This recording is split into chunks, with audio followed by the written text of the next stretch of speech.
Pinkerton's Detective Agency. We never sleep. 2. Agent Matthew Hickman, Bedford Station, Bedford, Pennsylvania. March 20th, 1884. Matthew, I hope you're checking your mail with all the shinning you've been doing around the country the past several months. I'm sending this letter to your mother's residence in hopes it reaches you sooner rather than later. And I hope it's sooner, lad, because I have a case for you that's hang up to the elephant. Do you remember that old church belle, Minnie Wiggins? She was a servant over at all those grand houses in Lincoln Park. Well, she came to the agency the other day and said she was employed by one Captain Jeremiah Rigby, previously of Louisiana. After doing my own research, I learned he served directly under General Lee during the war. He's since become a real lolly cooler, not to mention part owner of that rather lucrative Horn silver mine out in Frisco. He and his lady ended up here in Chicago about a year and a half ago to keep an eye on his investment. Anyway, Minnie said she wanted to repay the captain for his kindness to her. Said he took her in while she was in the family way, even though no fellow was man enough to claim the ankle-biter. Apparently, the captain came across some great and cagey misfortune recently. As luck would have it, some of the old bloke's acquaintances tracked him down and paid him a visit not too long after he arrived here. Minnie asked if she could recommend our services to him.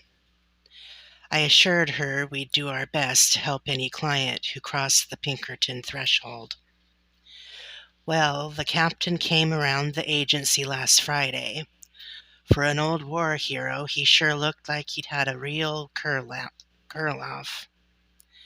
I sat him down, poured him a drink, and had him tell me the whole tale. And what a tale it is, Matty. They call themselves the Bright Stars. They're 3 sisters, outlaws, the beautiful, clever, and dangerous kind. They were orphaned quite young. Their Dr. Lyle Starr, served alongside Captain Rigby during the war. He was a surgeon and little-known assassin for the Confederacy, notorious for using his apothecary knowledge of plants and other medicinal compounds to furtively take down Union targets.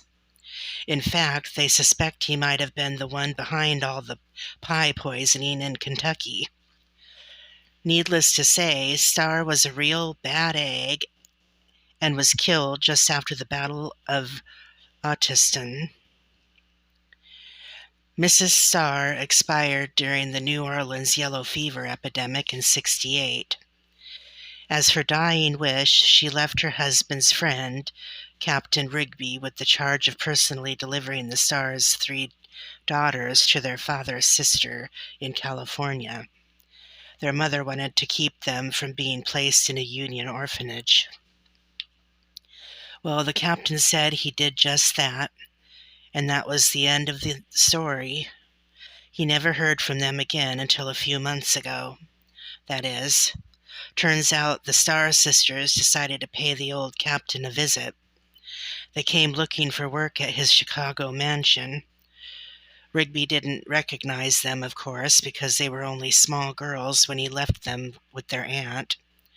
To further ensure they would not be recognized, the girls took the precaution of each seeking employment from him separately, pretending not to know one another.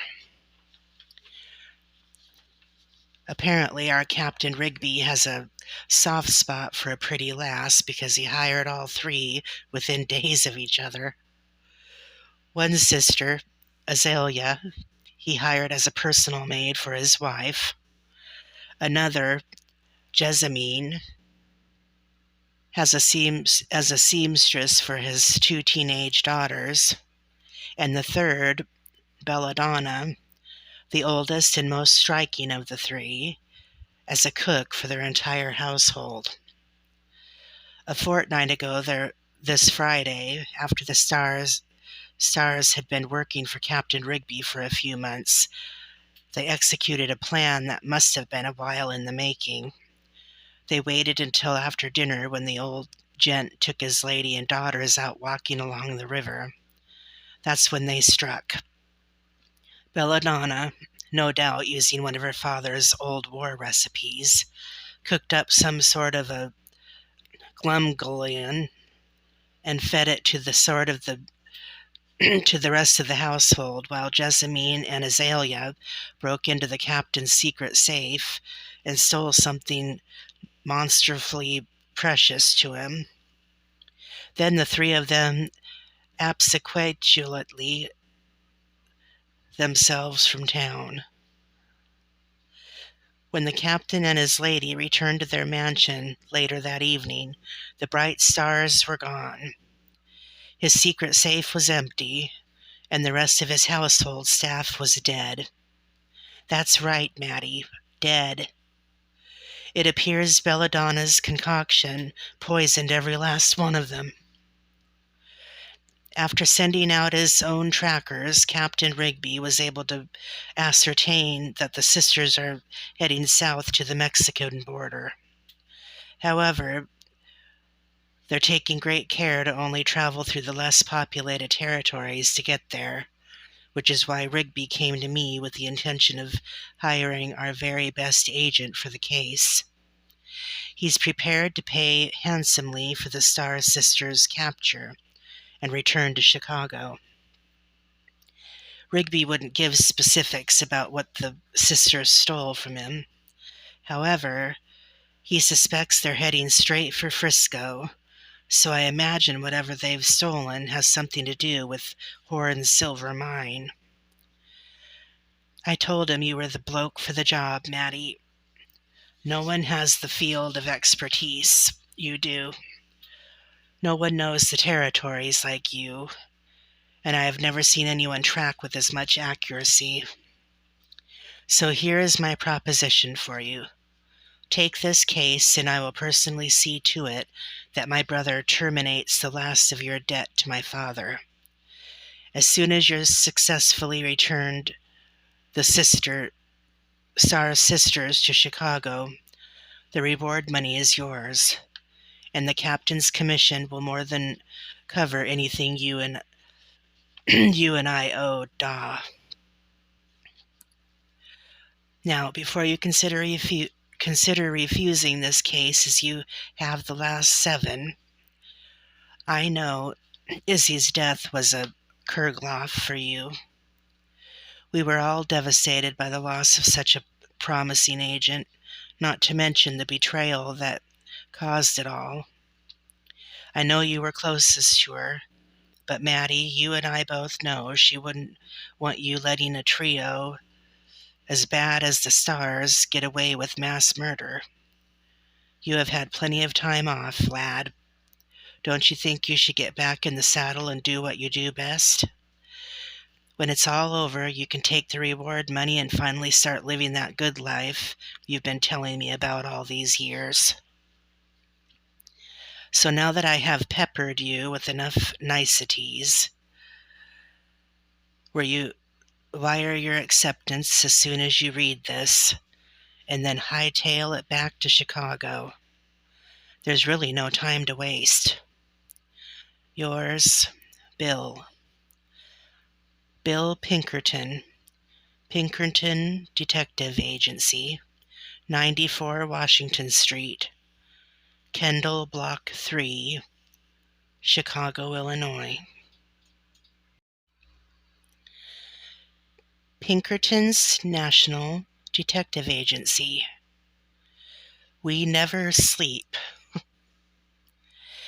Pinkertons for hire. Do you have a strike on your hands? Is an outlaw menacing your community? Are you or your family in need of protection? Hire the National Pinkerton Detective Agency. We never sleep, so you can. Originally founded by Scotsman Allan Pinkerton, the National Pinkerton Detective Agency now has two branches run entirely by Pinkerton's own sons, Mr. William Pinkerton of Chicago and Mr. John Pinkerton of New York. Write or stop by headquarters for a consultation today. 94 Washington Street, Kendall Block 3, Chicago, Illinois. Cook cooks up millions. Mr. J. Cook of Pennsylvania, wonder whiz of investment banking and financial hero of the Union War effort, is back at it again. Cook was once hailed the richest man in America, but suffered bankruptcy when his firm J. Cook and Company was unable to market millions in Northern Pacific Railway bonds during the Panic of '73. Today, however, the past appears to be ancient history, for Cook, living up to his moniker financial genius, is once again on top.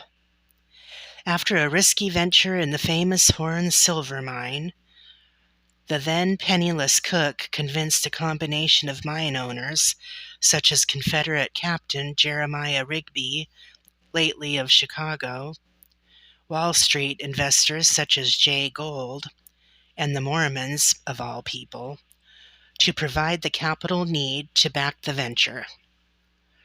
Now that Horn Silver Mine, the most lucrative silver mine in the world, has proven itself worthy of the risk, Mr. Cook finds himself back in the millionaire club. So, in the spirit of guileless admiration, the author raises the proverbial glass to Mr. J. Cook, financial extraordinaire, and invites all readers join in. To the American way, gentlemen. Pinkerton's Detective Agency. Reward $5,000 for the capture alive of Sisters Belladonna, Jessamine, and Azalea Starr, better known as the Bright Stars. Wanted for murder by poison and thievery.